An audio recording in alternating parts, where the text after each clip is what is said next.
मित्रांनो, तुम्ही कधी असा विचार केला आहे का की काही लोक कमी पगार असूनही श्रीमंत बनतात, तर काही लोक करोडो रुपये कमावूनही कायम पैशाच्या समस्येमध्ये अडकलेले असतात. आपल्याला लहानपणापासून शिकवलं जातं की जास्त शिक्षण घ्या, चांगली नोकरी मिळवा, जास्त पैसे कमवा आणि मग आयुष्य सुखी होईल. पण मग एक प्रश्न पडतो, जर फक्त जास्त पैसे कमावणं हे श्रीमंतीचं रहस्य असेल, तर जगातील अनेक सेलिब्रिटी, खेळाडू आणि करोडपती दिवाळखोर कसे झाले? आणि दुसरीकडे काही सामान्य लोक शांतपणे कुठलाही गाजावाजा न करता आर्थिक स्वातंत्र्य कसे मिळवतात? मित्रांनो, याचं उत्तर तुमच्या बँक खात्यात नाही, ते तुमच्या मनात आहे. कारण पैसा हा गणिताचा विषय कमी आणि मानसशास्त्राचा विषय जास्त आहे. आज आपण जगभरात लाखो लोकांचे आर्थिक विचार बदलून टाकणाऱ्या मॉर्गन हाउसल यांच्या द सायकोलॉजी ऑफ मनी या पुस्तकातील जीवन बदलणारे धडे समजून घेणार आहोत. हा व्हिडिओ तुम्हाला फक्त पैसे कसे कमवायचे हे शिकवणार नाही, तर पैसे टिकवायचे कसे, वाढवायचे कसे आणि त्यांच्यामुळे आयुष्य अधिक शांत आणि स्वतंत्र कसे बनवायचं हे शिकवेल. म्हणून हा व्हिडिओ शेवटपर्यंत नक्की पहा, कारण कदाचित आज तुम्हाला पैशाबद्दल अशी काही सत्य समजतील जी कोणत्याही शाळेत किंवा कॉलेजमध्ये शिकवली जात नाहीत. चला सुरुवात करूया. 1920च्या दशकात रोनाल्डो रीड नावाचा एक सामान्य माणूस अमेरिकेत राहत होता. तो कोणताही मोठा उद्योगपती नव्हता, तो डॉक्टर नव्हता, तो इंजिनियर नव्हता. तो एका पेट्रोल पंपावर काम करत होता. नंतर त्याने कार दुरुस्तीचं काम केलं. त्याचा पगार सामान्य होता, पण जेव्हा त्याचा मृत्यू झाला तेव्हा लोकांना धक्का बसला, कारण त्याच्याकडे जवळपास 8 दशलक्ष डॉलरची संपत्ती होती. दुसरीकडे रिचर्ड फुक्सन नावाचा एक व्यक्ती होता. तो हार्वर्डमधून शिक्षण घेतलेला होता, मोठ्या बँकेत उच्च पदावर काम करत होता. त्याच्याकडे करोडो डॉलर होते, पण चुकीच्या आर्थिक निर्णयामुळे तो दिवाळखोर झाला. दोघांमधला फरक काय होता? बुद्धिमत्ता नाही, शिक्षण नाही, नशीब पूर्णपणे नाही. फरक होता पैशाबद्दलच्या त्यांच्या विचारामध्ये. आणि हेच या पुस्तकाचं मुख्य तत्व आहे. धडा क्रमांक 1. पैसा कमवणे आणि पैसा टिकवणे या 2 वेगळ्या कला आहेत.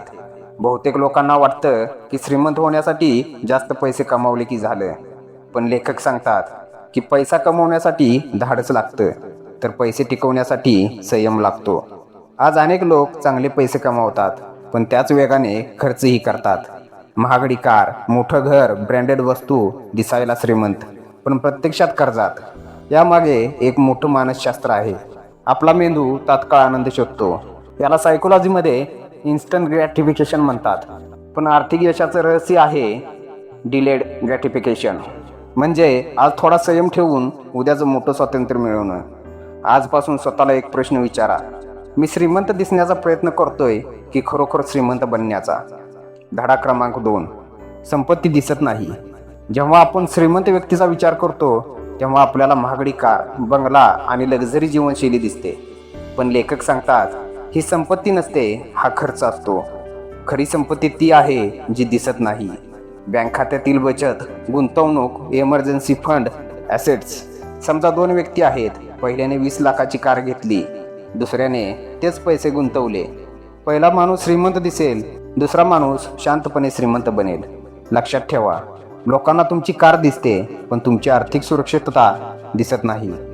मात्र भविष्यात तुमचं आयुष्य बदलणारी गोष्ट हीच असते. धडा क्रमांक 3. कंपाऊंड इंटरेस्ट म्हणजे आर्थिक जादू. मित्रांनो, या पुस्तकातील सर्वात शक्तिशाली कल्पना म्हणजे कंपाऊंडिंग. लहान लहान निर्णय, दीर्घकाळ आणि मोठे परिणाम. एका झाडाला मोठं होण्यासाठी वेळ लागतो, तसंच संपत्ती निर्माण होण्यासाठीही वेळ लागतो. अनेक लोक गुंतवणूक सुरू करतात, पण काही महिन्यात परिणाम दिसत नाही म्हणून थांबतात. ही सर्वात मोठी चूक आहे, कारण कंपाऊंडिंग सुरुवातीला संत दिसते, पण नंतर ती स्फोटक वेगाने वाढते. यशस्वी गुंतवणूकदार हुशार असल्यामुळे श्रीमंत होत नाहीत, ते जास्त काळ टिकून राहतात म्हणून श्रीमंत होतात. धडा क्रमांक 4. आर्थिक स्वातंत्र्य म्हणजे सर्वात मोठी श्रीमंती.